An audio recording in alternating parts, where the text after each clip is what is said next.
చెప్పేవా చెవిలోన ఒక మాట, పువ్వులతో తుమ్మెద చెప్పే మాట.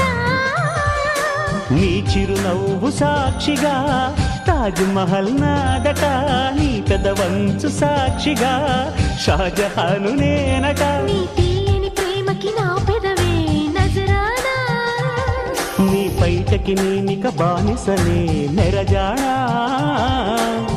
అనంతాల ఆత్మ నీవై చేరుకున్న వేళలో, కోకలు కట్టిన కోయిలా ఓ కమ్మని కౌగిలియవే.